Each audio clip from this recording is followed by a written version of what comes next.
Hi, I'm Hope from hopebroidery.com, and in this video I'll show you fly stitch. Start with a single straight stitch.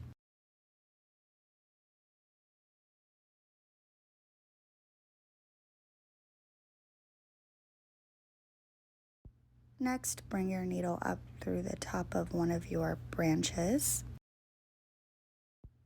Bring your needle back down and through the top of the opposite branch, leaving a loop. Bring your needle up through the hole at the bottom of your initial straight stitch and through the middle of your loop of floss. After you pull, you'll secure your first fly stitch by creating one more straight stitch.